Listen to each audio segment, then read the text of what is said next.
Hi, everybody. I'm Audrey Moore with Audrey Helps Actors Podcast, and this is episode number 77. Season 7. Isn't it just heaven? The idea that maybe the pandemic might be over. Possibly. Wouldn't it be just so great? Fingers crossed. OMG. Was 2021, was that something else or what? I have some theories that everyone's tired and sometimes maybe really depressed. So we've got a lot in store for everyone for our mental health.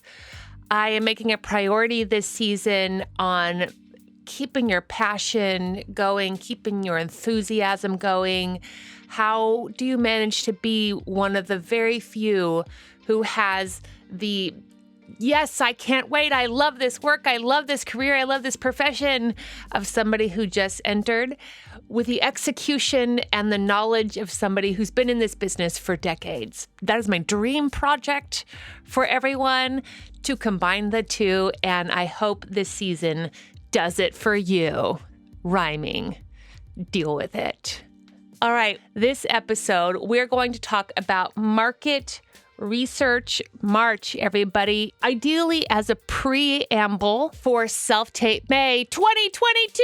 Self-Tape May. Pew, pew, pew. Always free. Frizzo, frizzo. Frizzo, frizzo. If you don't know what Self-Tape May is, I will give you lots of explanations over the many coming episodes that we have going. And I am also going to have, and by I mean Jesse, will have a little selftapemay.com page that will express to you all of the wonders that is Self-Tape May. Those of you who have participated in the past or know about it but haven't participated, I am excited for you. Are you excited for Self-Tape May 22? More rhyming. Yes, yes, yes. This episode is sponsored by Jeff Pride at Self-Tapes Here. At Self-Tapes Here on Instagram. I love Jeff Pride. I couldn't love him. He's fantastic. He's one of my favorites. Go check him out at Self-Tapes Here on Instagram. Greg Saffel at singinglessonslosangeles.com. Get your voice on, singinglessonslosangeles.com, and Brad Greenquist at bradsclass.com. If you are a theater actor looking to transition from theater into film and television, if that is something you identify with, I'm telling you, Brad Greenquist at bradsclass.com. A lot of people ask me, what is Market Research March, Audrey? What do I do?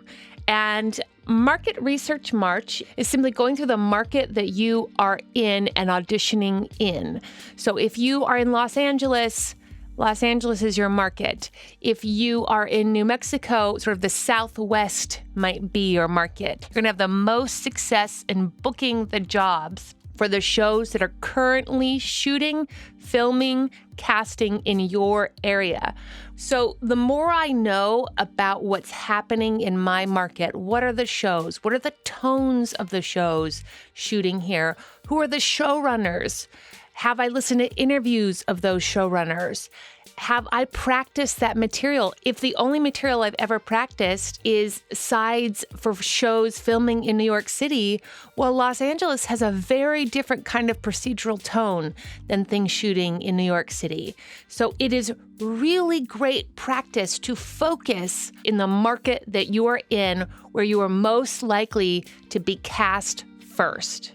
Market Research March is the tool with which we go about that. So today's episode, we are talking to an incredible young lady. Her name is Christina Colgan, and she is an actress that has continued her 16 tapes a month since May of 2021. And let me tell you, if you want to come on the podcast, that is the best way to do it. She has done 16 a month every month since May of last year, and she is keeping it going. You can follow her on Instagram. We'll talk all about it. You can watch her journey and her progress. We had a long discussion about where she lived and why she lived there and whether or not that was the best advantageous market for her acting and her product as an actress. So if you are wondering, what do we do with this Market Research March information and why is it valuable? This is the episode for you. Also, if you're looking to be inspired, if you're an actor who's feeling a little, maybe like a little dead inside, you know, the last couple of years have really, they've just put mountains of dirt over your burning fire, just smothering every little ounce of passion and brightness that you are just striving really hard to keep aflame.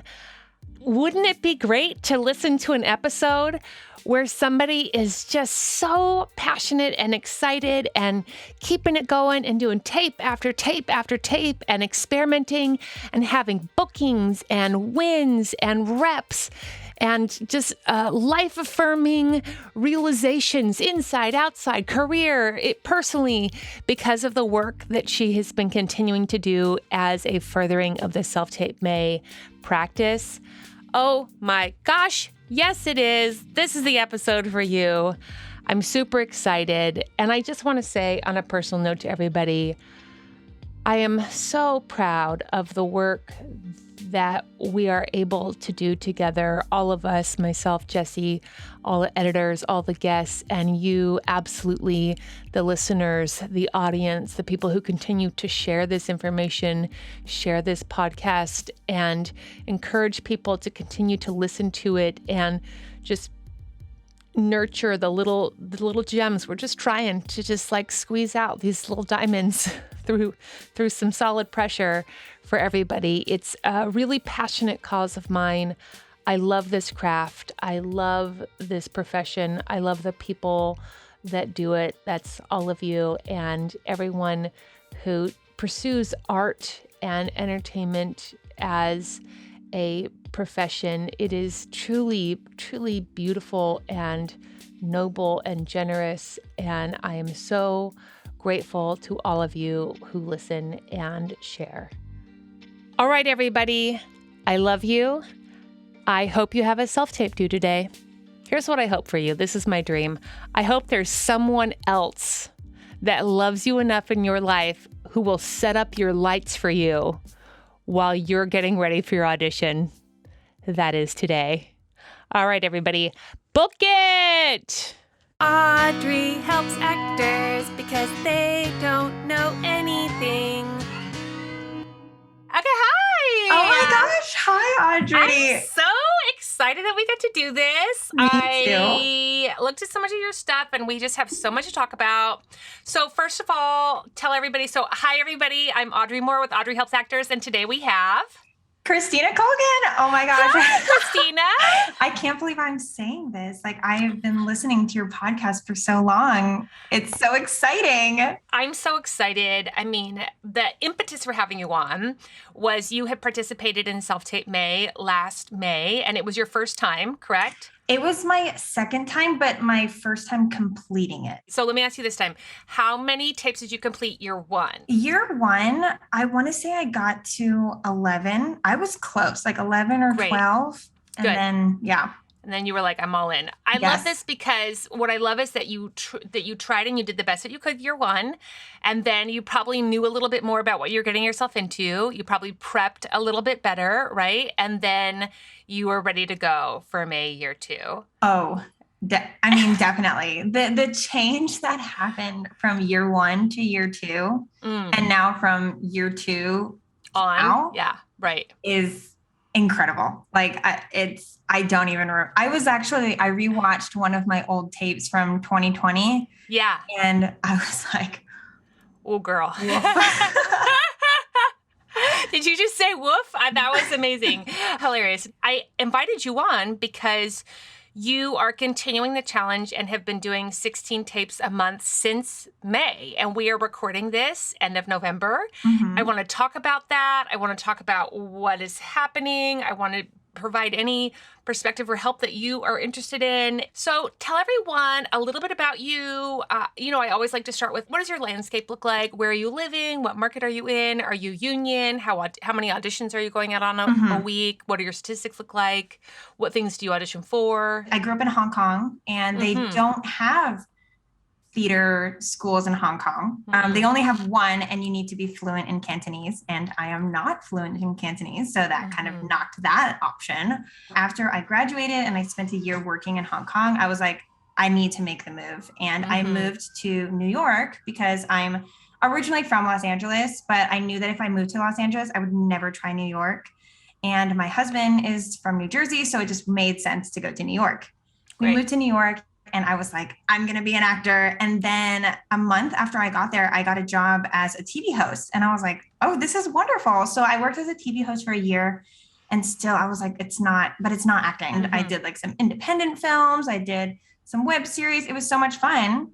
So then 2020, I was like, this is the year that I'm going to get Go for it. Yeah, I'm like going to get on maybe like a network show, but so I wanted like a smaller role, but like a bigger, a more professional platform. I don't know if y'all heard, but 2020, something turns out it didn't work that way. I was like, okay, you know what? I don't know about you, but in the beginning of 2020, I was like, I really feel like I've got things together. And then things stopped. I hadn't heard of your podcast until like the beginning of 2020. And I was like, what a fun self-tape made challenge. But I didn't like, I don't have very much acting experience, and I didn't know where anyone was getting all these scripts. I think one of the reasons why I didn't complete the challenge was because I didn't have any access to scripts. I didn't know where people got them, and I didn't have anyone to read with me. I felt bad for like constantly asking my husband to read with me. Yeah. Then I just took a whole bunch of classes, and I have so many scripts now. So it was so easy, or so much easier to complete it in May of 2021. I was doing all of these workshops in May, June, July. So then I was already like filming these self-tapes because I was practicing for my workshops. In June, I was like, oh, I actually completed 16 again. And nobody was seeing this work because it was all for casting directors. And I was like, I'm sad. Well, I'm doing it. I want someone to see this, or like if it's just for me and to like watch my growth. So then I posted it, and I was like, can we do it again? And then I was like, can we do it again? And here we are in November. I love all of this. And so then tell me, in terms of, you're living in New Jersey, but kind of available for the New York, New Jersey, East Coast market, it seems like. Are you rep? What do you audition for? Has any of this so far, what has the translation been in terms of any sort of feeling confident in terms of actual auditions that you get? Are you getting auditions yet? Because I know you said you're sort of still baby actor, getting your footing. What does all that look like right now for you? So I am rep. I'm SAG eligible. And look, Audrey, I've listened to every single one of your podcasts. I'm saving up money right now to become SAG. Was like, I don't want her. I know she's going to say like, you got to do it. That was like something on my checklist. So from my agents, I'm getting a few co-star, guest star. I've gotten a couple of recurring auditions, but more recently, I've just been getting sent auditions from casting directors after doing their workshops. So that's been great, but honestly, like not nearly as many as I'd like. The last good audition that I had, I feel like was like 4 months ago. So that's really common. I just want you to know. And so everyone listening, I just want to talk about this baby actor phase. And I want to talk about momentum. I love talking to actors who've had experience in other businesses too, because you can sort of understand business world, right? And then apply that to then this creative pursuit, but in a business sense, right? So if you think about momentum, I always like to think of it like a spiral, right? And so if you think of a spiral, the outside of the spiral is a really long, it's a long route. Yeah. And as you get further and further and further into the spiral, the ball going around the spiral goes faster. So I like to think about the beginning of any career, not just an acting career, as the outside of a spiral. So it's common for you to be getting auditions once every 4 months. You know, in the beginning, you are kind of getting 8 auditions a year, maybe, right? And that would be a lot for a lot of people. What I hope is that through practice and through proper relationships with the right people, good quality materials, being competitive, and all of those things, that your likelihood of booking those 1 in 8 is higher. Right. And so then you book one of those 1 in 8, which is actually a really great statistic. And so then you have the momentum gets a little bit faster and a little bit shorter, because now you have an actual credit that somebody can really move with, which will get you better footage, which will get you better representation, which will get you a little more clue in terms of what is your casting in your market. So if you book something like a brown-nosing young employee, then you can go, okay, brown-nosing young professional works really well for me. And now I have footage of that. And now people know that I do that. And so now I'll maybe get even more opportunities for that. And then you can book even more of that, which gets you better reps and better relationships and better footage. So that's how the momentum is created. But hopefully, in working properly, you shorten the time between your start in this professional pursuit and your first, like what I would call like real legitimate recognizable credit, right, by being prepared in the right way, which is what you're doing. I have been saying on this podcast that I did what you're doing for 2 years. You're the first one who's been like, I'm doing it. I'm going all in. And so I was like, well, I have to like have you on because you're like a girl after my own heart. And there's just no way that's not going to turn into something. I really like your analogy because I'm starting from a place where a lot of people started when they were very young. Or they're second generation. I've been really trying to, throughout this whole process, be really like gentle on myself because it's hard to not compare yourself and see like your friends getting these auditions. And, oh, Audrey, I've had situations where I have a friend and I love her so dearly. Yes. I love her so dearly. And she called me and she was like, guess what? I just got a series regular audition for this show. It's about this show where these girls do this. And the minute she said it, I was like, I know exactly what show that is. I have looked up the director.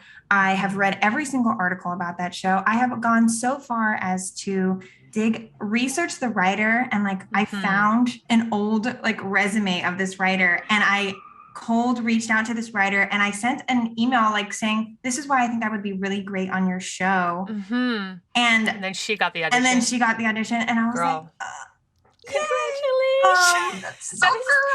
That's happened to me so many times. And it will happen to you for the rest of your career. And first of all, I want to say, I love that you did all that stuff because you must listen to a really great podcast where somebody encourages you to do all of that. I love it. When you first emailed me or messaged me and was like, I'd love for you to come on the show. First of all, my heart stopped. I was like stunned. And then I went and I re-listened to every single one of your podcasts and I took notes. I just want to be like prepared so that she can give me new notes and not notes that she's already told someone else. Something that I like really value from your show is that you like really, really, really emphasize investing in yourself. And I don't mean this just to be like complimenting and everything. I truly, truly mean this. You have changed my life, Audrey. Especially like when you were like, you should start therapy. That is something that I've been wanting to do for such a long time, but I was like, oh, I don't really have the money for it. Maybe I'll do it later. And it wasn't until you just constantly said that in multiple different episodes that I was like, I'm going to do this. And that has helped me so much. And just in my personal life, not just in my acting life, but in my personal life too. So thank you so much. You're so welcome. And here's what I want to say about that too, for anyone listening who's on the fence about therapy. I just want to say the reason I talk about it all the time is because we do emotions for a living. And we have to, as part of our artistic process, we have to be emotional and present and sensitive. Just like an athlete has a physical therapist who's constantly working on their body and constantly making sure that they aren't tearing things or overworking things or they know how to put things back together. That's what happens to us. We sprain our hearts, we sprain our souls because it's emotional and we are, and not even just the pursuit, the craft in and of itself is an emotional pursuit. And the proof is in the pudding that every time I talk to actors who I know like really start to hit some success, and I'll talk to them like a year, 2 years later, and several years later, and I'm like, so what happened? And So many of them are like, I got into therapy. And I'm like, and how long before getting into therapy to really starting to work did that take? And they're all like, about 6 months. Well, I just can't argue with that. Also, if you are a person who feels like you don't have the money or the time for it, which is classic evasion technique, just know if this is a lifelong career that you want, you actually don't have the money and time to not do it. Yeah. Because the cost of not doing it is probably more expensive in time and money than the cost of doing it.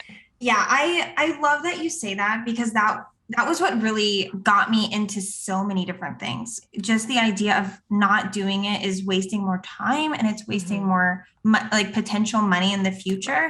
Was like, wow, I really need to look at this more in the business perspective of investing and then seeing, what the return is. I didn't know to even take voice classes. Like I didn't know any of these things. And after these past like year and a half, I've like taken who knows how many casting director workshops, all these acting classes. I've taken voice lessons. I got a therapist. I got a personal trainer because I believe that is helpful for my casting. Yes, I've like invested in better headshots. The only two things that I haven't done yet are joining SAG, which you're working on, filming a new reel, because those are the most expensive things. And I have spent so much money already on all the other things. And here's the thing, for everyone listening, here's the thing. If I were a rep, I would sign you. And here's why. Not only because of all of the stuff that you already have prepared, but I know enough to know that it's really your go-getter-ness, if that's a word that I'll invent, but managed with a really, I think, profound for your age range, a sense of, and I think it's because you come from a different business world, a sense of maturity and a sense of realisticness about what is happening, that a lot of times people who have the fervor that you have, they don't then balance that with some sense. And so it's all fervor, all passion. Then they're letting all this energy and enthusiasm and everything out, but it's not tempered by business basics of you're in a saturated market. And so it's going to take time for buyers to see you and buyers to decide that you have value. And also taking care of yourself emotionally through therapy, to me, is the recipe for longevity. When knowing what I know about the ups and downs of the business and the tenacity and the resilience that it takes that sense of fervor, but it also takes a sense of emotional self-care. Yeah. And you're doing that. And I think that is such a winning combination. And I'm very excited about your future. So do you want to talk about it? Do you want to talk about it? Do you want to just like go right in? I would love to talk about my future. Oh my God, I'm so ready. I'd love for you to help me. I'm ready. I was like, look at all of her Oh my stuff. gosh, she's pouring her tea. I'm pouring tea. I'm like super excited. But wait, Christina, wait. You adorable little goddess, you. I have to interrupt you. We interrupt your regularly scheduled program to bring you shit you didn't know about your union. This shit you don't know about your union is brought to you by Jeff Pride at Self Tapes Here at Self Tapes Here on Instagram. Jeff Pride is a longtime commercial session runner. He has booked tons of comedy, tons of drama. If you are a person who also loves the option of being able to tape in person with somebody, to work something in person, Jeff Pride also has an incredible setup, is the most nurturing, is the kindest, is so qualified. His actors book. I couldn't recommend him more highly. His tapes look beautiful. He's got backgrounds of many of the colors, and he is just so nurturing, so supportive. I really, truly recommend him. You know that I love also commercial coaching, commercial practice. If you are a commercial actor, who better to work with than a session runner on practicing or on executing a commercial self-tape? If you are an actor who loves someone that is caring and kind and nurturing and smart and understands story and will be like a delicious, rich soil that helps your beautiful garden of bookings grow, I recommend Jeff Pride at Self Tapes here. Truly, truly an incredible person and a fantastic coach and a wonderful session runner. So for this shit you don't know about your union, for a while, I have my dear friends, Katie Von Till and Mike Nelson, who are amazing booking actors involved in the union, and they are going to tell you just a little bit about our landscape right now and some shit you don't know about your union. They are two of my most favorite people, so enjoy. Hey, Mike. Hey, Katie. SAG-AFTRA members live and work across the entire United States? You know, I had heard a rumor that we are everywhere. Oh, yeah. We actually have 25 distinct locals, spanning from Hawaii to the Missouri Valley, all the way to Miami. So Los Angeles and New York are just 2 of the 25 SAG-AFTRA locals. Exactly. And I know there are lots of great TV and film projects that shoot in places like New Mexico and Louisiana and Atlanta, but what about local commercial work? Well, local commercial work can be great. For commercial work opportunities that are airing in a non-national local market, SAG-AFTRA created new ways to ensure that this work is covered under a union contract. They're called the Regional Commercial Codes. Okay, I see what they did there with the name. These commercial codes are also called made-in, played-in. You might have heard that back in the day, meaning that these advertisements must be made in a certain area and played in that certain area. A commercial made in Arizona would run in Arizona and the states bordering it. So you're telling me that for local businesses that want to hire SAG-AFTRA members for their regionalized ads, they can now do so? Exactly.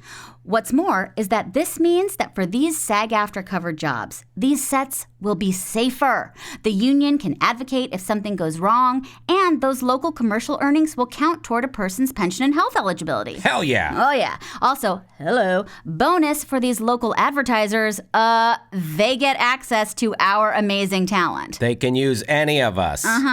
So, if I'm a SAG-AFTRA member outside the major markets and want to work on a local commercial under these regional commercial codes, what should I do next? Okay, if you see a breakdown in your city for an advertisement that's filming and airing regionally, bring that to your local staff ASAP. Not sure how to find out who your local staff is? Check out the Ads Go Local page on sagaftra.org or reach out to Ads Go Union at sagaftra.org for assistance in this process.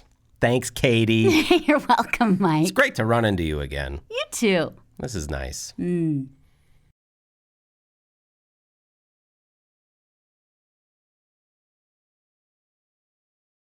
This listener question is brought to you by Greg Saffel at singinglessonslosangeles.com. Greg Saffel, everyone, has been a proud sponsor of the podcast since the very beginning. I don't need to sell him to you because he's fantastic. If you are a person who is looking to train your voice, listen to me, everyone. An actor, we have our body and our voice. I know there are a lot of actors listening who have not had a ton of vocal training. And I just want to say it is your voice. It's our voice. It's just the most beautiful thing to me about acting is the way that we can use our voices to give voice to characters. And the range of expression that we have vocally is equal to the range of expression that we are able to give our characters. So if that sounds exciting to you, you know I'm going to be on you all season about your voice lessons. Those of you who went to conservatories and had the voice training, and those of you who did not, you know that it's very important. It will bring you to yourself. Voice work is so valuable. I couldn't recommend him more. He does incredible online virtual coaching. He started doing that way before the pandemic. He is fantastic. People who go to him have their voices dramatically transformed. singinglessonslosangeles.com, Greg Saffel. If you have any listener questions, I love listener questions. Give them to me at 667-ACTOR-70. That's 667-ACTOR-70. Hey, Audrey. This is SJ from Atlanta, Georgia, and I'm just calling to ask you about lifestyle photo shoots for actors. I have a couple coming up, and I wanted to ask a guest about branding as an actor with lifestyle photo shoots. There are so many different kinds of lifestyle photo shoots that I've seen done, and I wanted to get your thoughts on lifestyle photo shoots. Is it good just for marketing purposes, or is it good also for showing like the different kind of branding? I mean, if there are specific styles that you think actors should be doing. Thank you so much. And I love listening to your podcast, listen to it all the time. And thank you for answering my question. Hi, SJ. I love this question. It is true that lifestyle photo shoots have become more and more of a trend over the last several years. It does seem to be confusing people because obviously it's another thing that actors are worrying about, not just headshots, but lifestyle photos. So when we say lifestyle photos, just so everyone knows, that means those editorial style photos that you see in Vogue magazine, or when somebody does an article for something online and then they have a photo of them in the really great outfit, like, you know, sitting on a chair, just like looking so smart or something like that. So it's usually like a little bit more full body, a little bit more artistic, a little bit more creative maybe than just the headshot in and of itself. I started doing my lifestyle photo shoot before I began publicity. It was sort of a shocker to me that, in fact, all those beautiful photos that you see of everyone in magazines and online aren't photos that the magazine necessarily took of the actor. Most of the time, actors have these photos of themselves that they've done in a session, and then when publicity ramps up, they give one of them to a publication, and then they use that photo along with another article. So an example of that was Casting Frontier had reached out to me last year to do an article on me and the podcast. And I had done a lifestyle photo shoot in 2020. And I got some really great photos specifically designed for publicity and for the podcast. It's me in a pretty magnificently obnoxious sequin gown made by the incredible Adela Custom Designs, and a huge microphone prop that I went and got at a prop store, and roller skates. Like, everything about it is a lot. It's a lot like me. I saved that shot for that particular purpose. How it can be really helpful in terms of acting is a lot of what you're saying in branding. Some people have a casting or a brand or basically just a headshot of them that may suggest I'm a really wonderful nurse/mom, maybe isn't the right vibe for them. So a lifestyle photo or editorial style photo can be really advantageous, because a really great example is a friend of mine, Andrea. Shout out Andrea, Hey Girl Hey, in New York City. She's a comedic actress and content creator and writer. She's wonderful, one of my favorite people.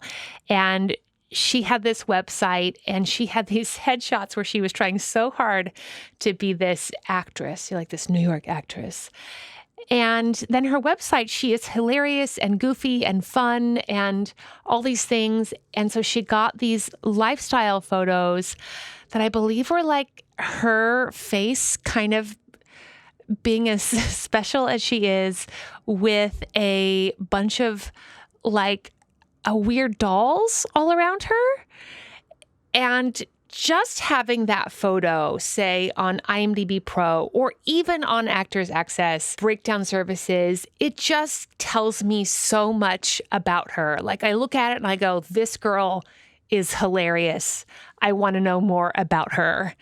Conversely, if you're not looking for that type, you also know, not worrying about that girl, which is great. Then you have a chance of going in for things that you are more likely to book. And as we're talking about in this episode, more likely to want to do also, which is what branding or casting or essence or whatever anyone wants to call it, that's when it's done at its best. When it's working correctly, you're going out for things that are right for you and that you love. And because you're right for them and you love them, the chances of you booking them are higher and higher and higher and higher and higher. So that's the purpose. In terms of different styles and who should do what and who are photographers and all of that, that's a very in-depth question that cannot be answered over a podcast question. Check out the episode with Buckley Sampson, Image by Buckley, and she and lots of people like her can help you with all of that. So that's a recommendation. But just know, usually lifestyle photo shoots are a really big project. My second lifestyle photo shoot, I had with me my manager, Buckley, my makeup artist. I had talked with a photographer at length and the photographer's assistant. And I had done a ton of shopping with Buckley. It was a whole adventure. It was a whole cross-conference call, multi-personnel event. And they came out fantastic. But you're dealing with more of the body, so there's more of a story to tell with all of it as you go further down past the collarbone. So just keep that in mind. All right. Was it helpful? We'll find out. Thanks so much. And now back to your regularly scheduled program. First thing I want to talk about is your marketplace, because I think we should start at square one. Right. So you're married, you're in the East Coast. Mm-hmm. So what does your husband do for a living other than manage a really amazing TikTok account for your dog? It's really so great. My dog is right here. I'm really worried that he's gonna bark through this. I'm sure he'll make an appearance. My husband is in real estate. Is there a reason, because of family or because of profession, that the two of you are currently in the East Coast? So his family lives here and my extended family lives here. And I have really been going back and forth, especially within these past few months of being like, am I in the right market? Because personally, I think that my casting, and I'd love to hear your thoughts, my casting is more in like sitcom comedy. Like I love that. That is like my jam. I'm like, why am I... You even mentioned before, like there are like 25 sitcoms filming in California and like 3 or 4 or 5 in New York. And so I'm like, why? Even the odds they're just not in my favor here. So here's what I want to talk about. This is not just for your benefit, but for the listeners at large who maybe are listening to this episode, because a lot of people are going to be listening for Self-Tape May and all of those sorts of things. And this may be like, they haven't heard this math yet before. So let's talk about the math of it. You're absolutely right that in the past, I have talked about the mathematical probability, you guys, of being in the right market. Sometimes some actors, and this is just what I wish somebody had said to me the moment I graduated, was the first thing in business, like rule 1 is location, location, location. Where are you going to put your business up? And what most actors do is they're like, I like acting. I'm like, great. And that was me. Like, I like acting. I'll be in this city because I always dreamed of that city. And I do think there's real value in like getting a city out of your system if you need to. I lived in New York for a few years. I was really glad that I went there because I didn't have dreams about what New York is or wasn't. And then being in Los Angeles when I moved in my 20s, I felt super solid about being there because I felt like I had already done New York. However, I really wish somebody had just talked about basic math with me. Yeah. So last I counted, about 38 shows that are half hour and not even multicam like you're talking, but are half hour shooting in Los Angeles. And there are, if I count Succession, we'll say 6, maybe 6. And I even think one of those, I believe, although I'm not certain, I believe What We Do in the Shadows actually films in Toronto, but casts in New York, which means the larger roles are maybe coming out of New York, but the smaller roles are still being cast locally. I think I'm being generous with 6. So I want to do the math for a year for everyone. So generally with half-hour comedies, you're looking at maybe 2 to 5 smaller roles per episode. It's smaller in comedies because comedies are largely family ensemble based, which means that even if it's the workplace family or it's the family, it's still like it's a family unit. And there's enough members of the family unit usually that you can keep a lot of story going without having to add too many characters. Right, But you need to add some life and things like that.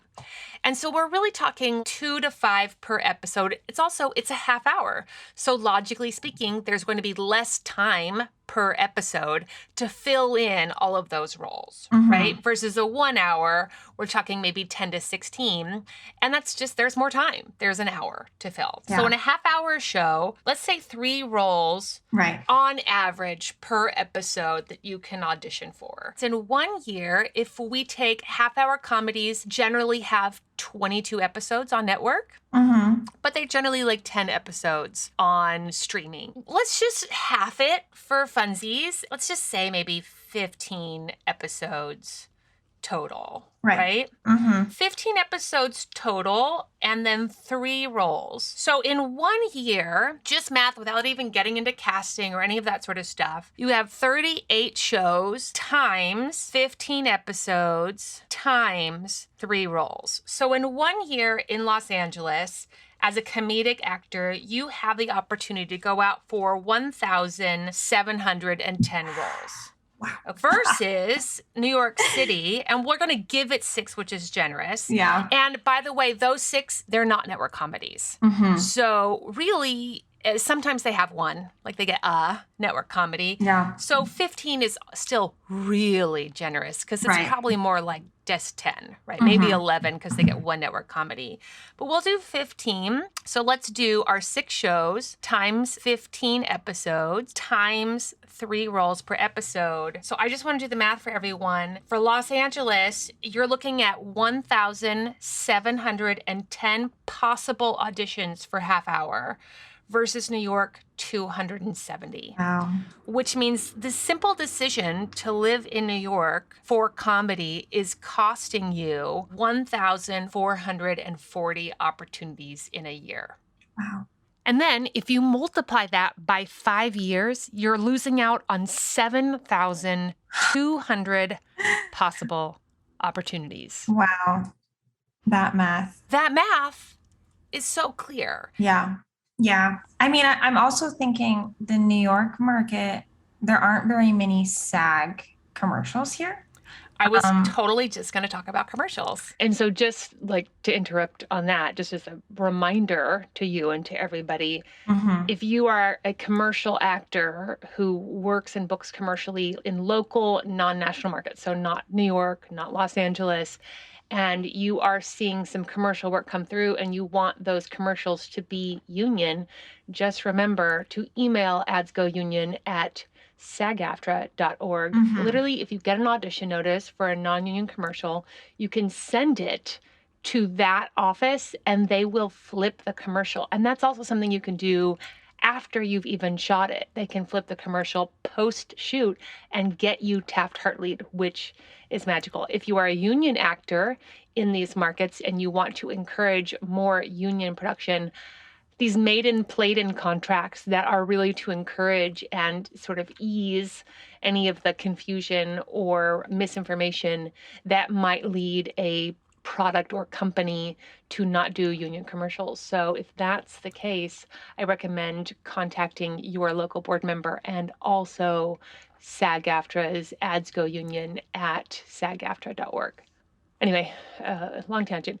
Back to what we were saying. Yeah, no, I mean, you've talked before about your commercials, and I have never once gotten a commercial audition that has been more than a couple $1,000 after like buyout and everything like that. And when you're like, oh yeah, usually like the base can be 15 grand. Yeah, I'm like, oh, what am I doing? Yeah, right. Exactly. Yeah. This hurts my heart. Yeah, I am so excited to talk to you now about commercials. So one thing that happens in New York is that At the time I moved, and this is still pretty true in terms of how the market has managed itself, 70% of commercials are cast and shot in Los Angeles. Mm-hmm. In addition to wanting to get out for comedy, another thing happens where by the time you're sort of like in your mid-30s here in Los Angeles, people have already made a lot of those commercial relationships. Yeah. Eventually, you're not just competing with other actors over acting, you're also competing with them because they've worked with those directors several times before. And that's very common in the commercial world, especially now because they want to work with people that they know can come, be responsible, and deliver. Because everything else is a mess with COVID, right? Yeah. The commercial market in the New York area is very small. Oh, yeah. I actually think with your casting, I think once you go union, if you were in the right market, I think you would be auditioning as much and you would be making like 5 times to 10 times more money. Wow. I think what I'm nervous about is I do have like a great day job that I've never heard any actor have.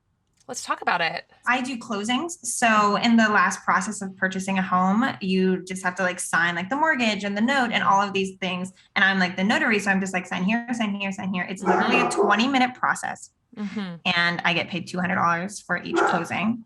And I'm like, does this mean I'm moving to California? I think it does. Oh my gosh. So let's talk about it. Let's get ready. Wait. Okay. She's ready. Okay. I'm like, I think so.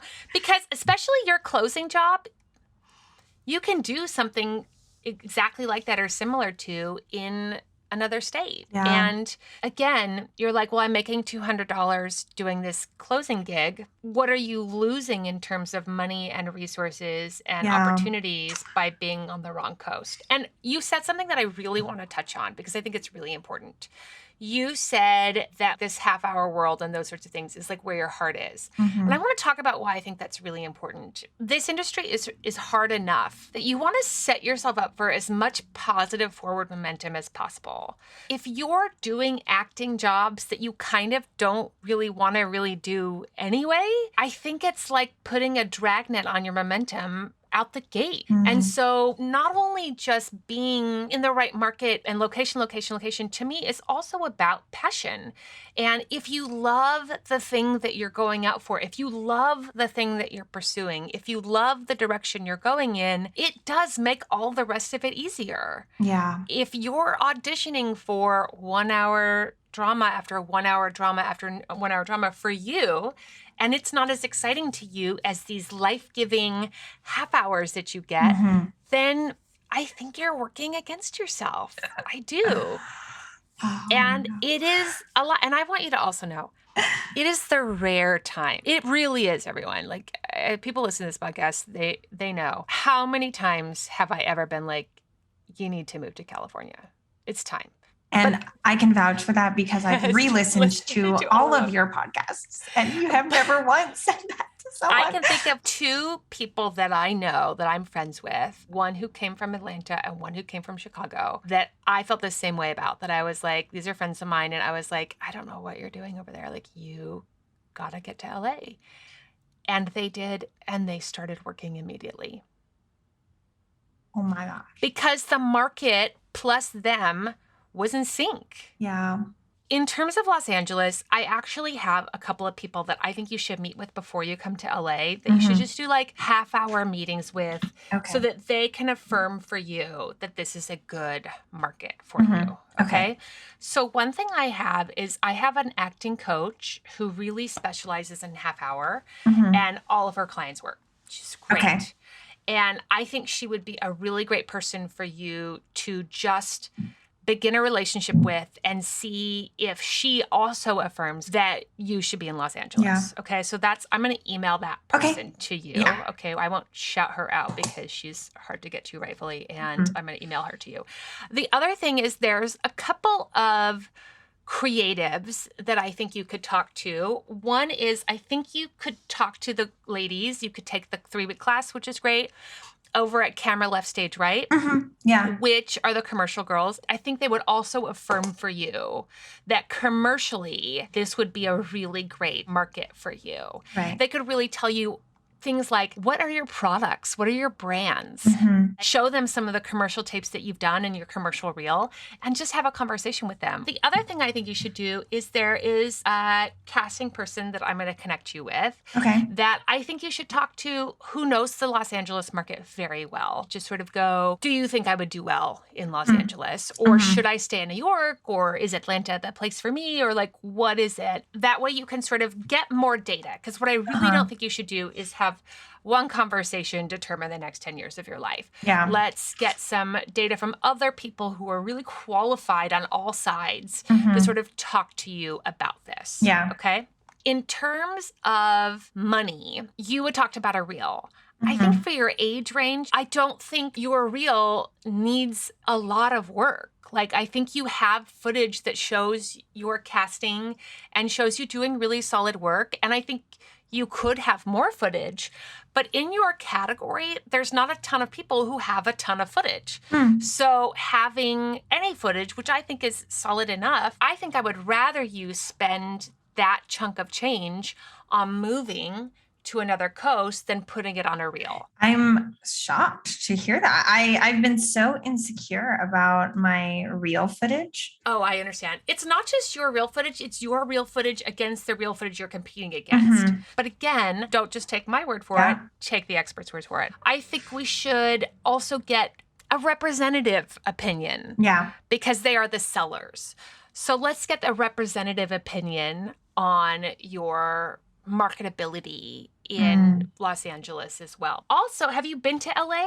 I'm originally from LA and my parents live there. So I would not have a very hard time. I can't with this. Over. My goodness. Okay, so here's what I want you to do. I want you to have these meetings that we're going to talk about, which is going to be so great because the next time we talk, you'll have all this information. Maybe you'll be in Los Angeles. Yeah, maybe we could do this in person. Oh my God, that would be so crazy. You know, it's so funny. I went into this being like, wonder what Audrey's going to tell me to do. And I was like, I thought about it. I was like, would she tell me to go to California? And I was like, she's never done that on the podcast before. No. And here we are. Off to LA you go. And right now, because of the way Zoom workshops and stuff happen, you can if you decide to go to Los Angeles, but say you're like, we're going to give ourselves 4 months to get out to Los Angeles, you can start doing Los Angeles workshops just to get them familiar with you. That way you're not waiting until you get here to make those relationships, but you're doing them earlier and sooner. If you love comedy, I definitely think get out here and start working the comedy scene in terms of Groundlings, Second City, UCB, any of those schools. I think you will have a blast. And they're essential really for commercials as well. What I've noticed about myself and through Self-Tape May and Self-Tape 2021, found my pocket of I love sitcoms and multicams. This type of comedy comes so easy for me. And so oftentimes when I am given a drama script, it's a lot more challenging for me than comedy. What I love about what you just said too is that it comes easier to you. And it's just listen, if you were going to open up a restaurant you were really good at and really loved making, what's your favorite kind of food to eat? Let's just say pizza. Great. Let's say you were just really good at making pizza and also you loved making pizza and it just came easier to you. You just it just was easier for you to make pizza. And then you have this other food that you could force yourself to make. And if you worked really hard, you could make it. And you could probably have a business doing this other kind of food. But because the location you're in, that's really the kind of food that you would need to make. And it's well, if you're going to do that, then it should be because you have to be in that place. Your family is there, somebody is ill, you have to be close to home, you have a spouse who has a job that they can't relocate. Those things are real for a lot of actors. But if you have the ability to go to the right market, which has by far the opportunities for the thing that you love to do and also comes more easily to you, then please, God, make this pursuit easier, faster, funner. But wait, Christina. Wait, you adorable little goddess, you. I have to interrupt you. Help me. I need some help. And now it's time for listener questions. I'm so scared. This listener question is brought to you by Brad Greenquist at bradsclass.com. Okay, listen, everybody. Brad is a freaking master at teaching actors how to use the frame of the camera as another tool in your toolbox. I have to say, in my transition from theater to film and television and getting more involved with my friends and lover/husband/filmmaker, the understanding of how I can make things visually impactful, I have to say, is something I kind of resisted because I was like, I don't know, I'm just like going to feel it. And now I can really, especially with self-tapes, I can really see how impactful it is because it can take something that is otherwise just the most boring box on planet Earth and using your movement and your face and your eyes to help accentuate a moment, to help push the story along. It's like a brand new world for me. And if you are somebody that sounds exciting to, I absolutely recommend www.bradsclass.com. He's a working actor. He's done commercials, movies, television, comedy, drama. He does all of it. He's on the West Side, so classes back in person. If you are looking for an in-person class and you don't want to drive an hour to your class and you live on the West Side, I highly recommend Brad's class. He also does tons of virtual classes over Zoom. I so recommend him. Literally everyone that goes to Brad is like, Audrey, Brad is incredible. And I'm like, I know. So go check him out. bradsclass.com. Hi, Audrey. This is Kristen calling in from New York. I'm calling because word on the street recently is that there are less callbacks and getting pinned, especially for co-star guest stars, and that people are booking off of tapes, and that's that. And I was just curious if that is true or somewhat true, what you know about that. And if it is true, how do we now evaluate how we're doing on our handy-dandy spreadsheets? Because it's either the void or booking. So that's my question. Keep making me cry on TV. You're amazing. Bye. Hey, girl. Hey. Compliments will get you everywhere with me. Thanks for calling. I love this question. I have been talking with casting about this since the land of tapes became our norm. Why did I say it like that? Became our norm. So as everyone knows, I really recommend tracking your stats, which means how many auditions do you get? How many auditions that you get do you get from maybe one rep versus another rep? What kind of auditions do you get the most traction from? What does traction look like? Does traction look like being pinned, being put on a veil, being a veil checked where they call you and say, hey, they just want to check your veil? Things like, hey, just to let you know, your tape is going forward to producers. Those are some really great communications. Also, yes, sometimes you're going to have callbacks, but you're right. There isn't callbacks. You know, callbacks in general, LA hasn't experienced for maybe 7-8 years. We have been done with callbacks for a long time. But for New York, and particularly for theater, I'm sure that callbacks have stayed pretty dominant as an experience, but that's not been the case for most everyone else. So if you in New York are experiencing that there are no callbacks, I would say that is absolutely a symptom of self-tapes. And then in terms of avails and pins and avail checks, I actually am told that they are pinning and availing like everybody now, that they are so worried about COVID and COVID backups and all of that, that now tons of people are being, like commercially, it seems like they're just putting all of the world on avail commercially. And in terms of pins, that is similar, where they used to maybe pin one person and then maybe another backup, that now they are doing more than that. So I'm not sure that the pinning experience that you're experiencing is what I hear is experiencing. I do think that there are some other versions of pinning that are happening now that are a little, it just depends on what your agent is communicating with you and how good your rep's communication is. So some communications that are very helpful in terms of, okay, these are auditions that I should track are working successfully for me. So one is I like to every 3 or 4 months look at my stats and see, am I getting called back in by the office? So I'm not getting maybe called back for that exact role, but am I getting called back in by that casting director for another project? That's good information. Now, it may mean that it has more to do with your rep than how fantastic you are. You don't really know that. But either way, it's good news. If your rep has a really good relationship with that casting director and you're getting called back in, that's great. Also, you were at least at the very worst immemorable.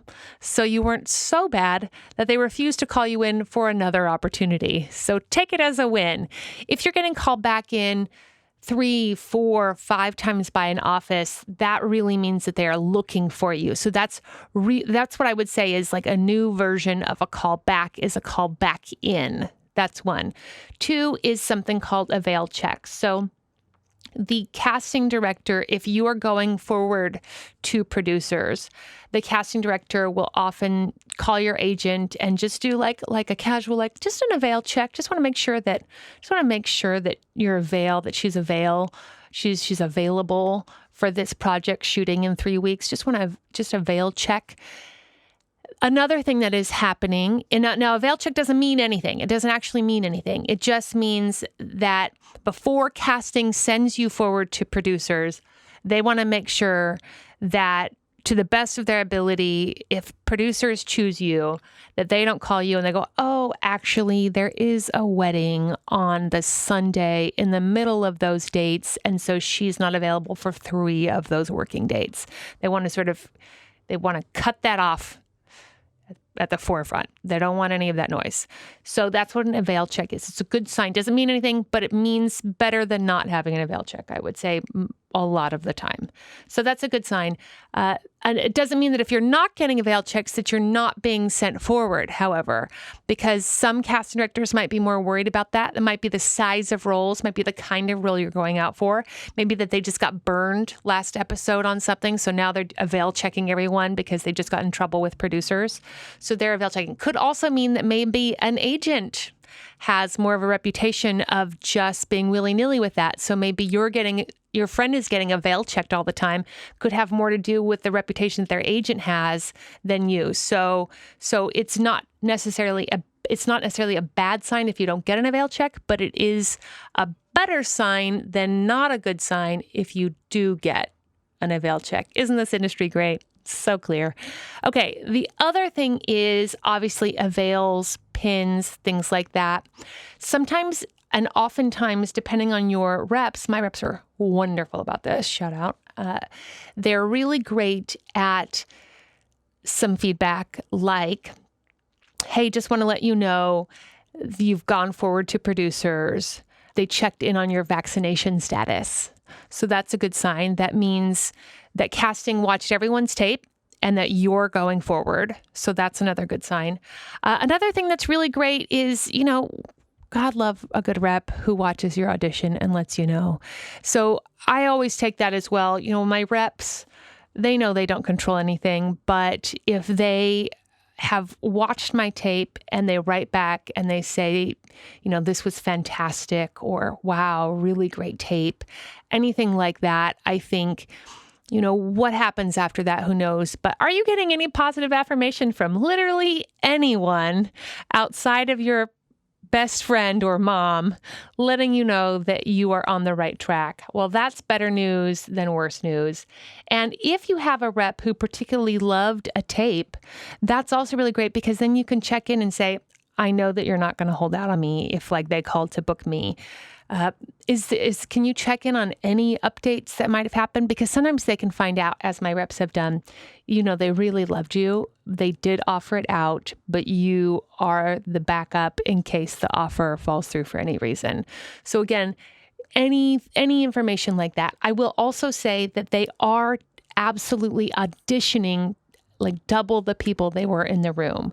So in terms of stats, that's also really going to move and shift our stats around. That's why I think getting called back in is a really important stat, because if before they were only able to see 20 people per role and now they're able to see 40 to 60 people per role, then really you should be getting called back in if you are working properly. It doesn't mean you have to get called back in next week, but over a year's period, are you getting called back into that office for any role, for any of their projects?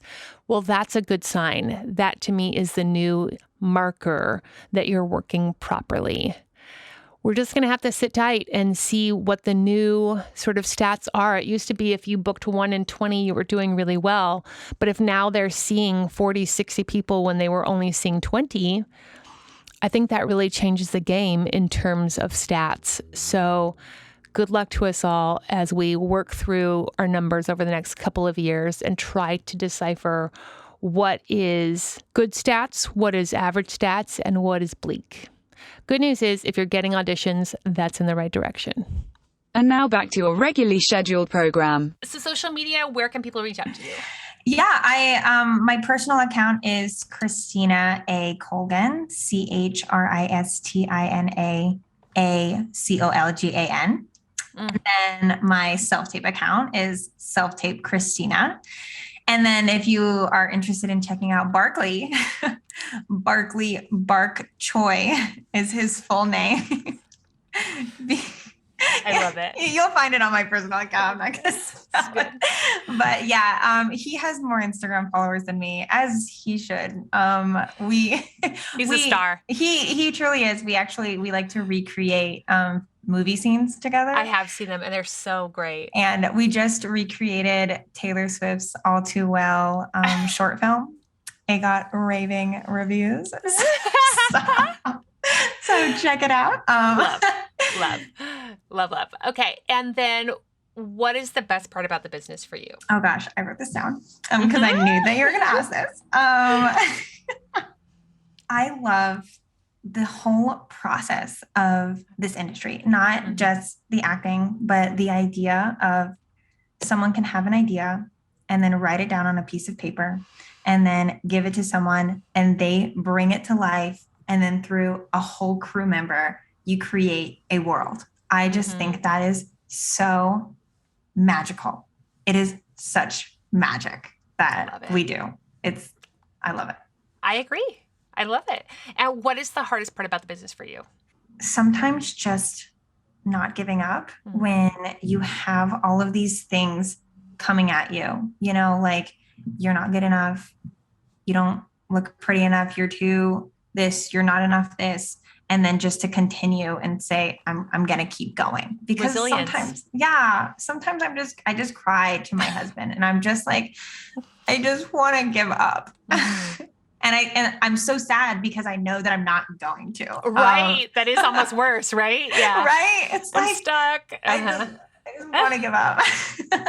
But I'm going to just be sad tonight instead. Yeah, just tonight. That's great. What do you wish somebody had managed to tell you or get you to understand? I mean, you are just a wee babe entering this business, but let's say like when you were thinking about being an actor, what do you wish you had sort of understood maybe a little bit earlier? Everyone should be listening to Audrey Helps Actors podcast because I truly don't know where I would have been without this. Like I would have been 15,000 steps behind. I've learned so much from this. And I think one of the main things that I have loved the most about your podcast is going back to what I said earlier, investing in yourself. Because that has just been truly life-changing for me.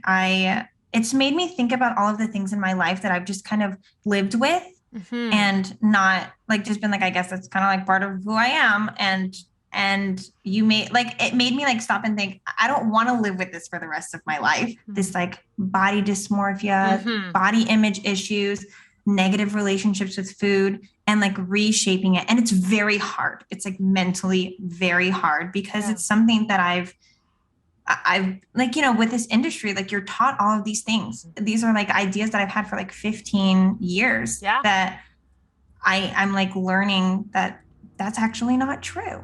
about. That's a choice that somebody made and put on top of you, and you've been sold on, and you could choose something else. Yeah. And so being in this industry, I want to be like a part of the positive of that, like reinforcing that you don't need to look a certain way. You don't need to lose a certain amount of weight. I have to say, all the time I get that question, and I just want to put everyone at ease. Like, it's not real anymore. It's very 1998 thinking. And so if you have people who are telling you that, it's just not true. I mean, we have the ingenue woman, and she has a stomach, and she has hips, and she's got a booty. And I'm just like, yes to all of it. And we have so much further to go for sure.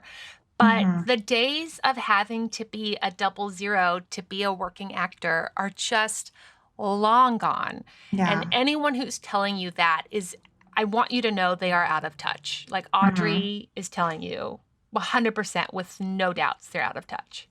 Like when I was listening to my nutritionist and she was like, why do you think that you need this body ideal? And I'm like, okay, look, like I'm an actress. I get that you're like telling this to other people, but like I'm an actress. Right. Like, it's like important. And she was like, but is it? And I was like, well, wait, let me just, I don't think you heard me. And then, she's been really like breaking that down for me. And it's been like painful to like, it's something that it's like hard to let go of. But it's something that I'm really learning. And the mental freedom that I know that I'm going to get from that, I'm very excited for. I have a new question for 2022. So welcome to this. Ooh. What does success look like to you where you're sitting right now? Oh my gosh. You know what? I can't have this industry and like what this industry has to offer be like what I find to be like successful. I have to like find it. I know this sounds cheesy, but like I need to find it like within myself. I need to be like happy with like with my life, not the circumstances of this industry and what it can give me. That was like a huge turning point in like my perspective and being more grateful for like what I have. And so success to me is just like being able to enjoy myself and enjoy my work and be proud of what I'm doing. I want it to be fun, which is why I've been like so much happier because look, if I don't get the auditions, if I don't get that part, it sucks. It's heartbreaking, but I can still like in my room with my blue screen and my We Audition. Yes. Act, which is what I love to do. I love it. It's never that bad. I just love that. I also want to say you should think about possibly going on We Audition and being a reader. If you're I've done it before and it's very fun. I've loved it. Right? Okay, good. Yeah. Okay, so I have to go, but I love and adore you and I'm so excited for you. I'm going to email you all of this stuff and then just keep tabs. And then I really want you to keep doing 16 a month. And then we'll have you on again and we'll see what happened. Yeah. Oh my God, I'm so excited. Okay, Audrey, thank you so much. It was such a joy to meet you. I loved it so much. I think we're just like sisters from another mister, and I'm about it.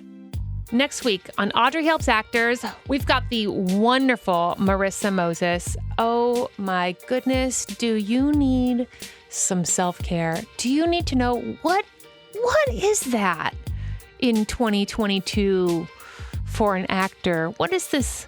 What does that mean? I met Marissa at a party. Shout out to Alexandra Wright. Thanks, girl.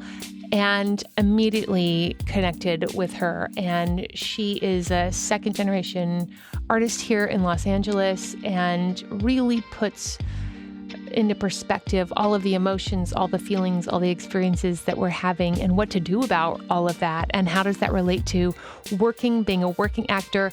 My intention this season is for everyone to stay both passionate, excited, alive, and also skilled, fantastic, undeniable, and rock star in your auditions. I want full actor life force happening in the right direction. I want it moving in that direction. And Marissa is such a joy.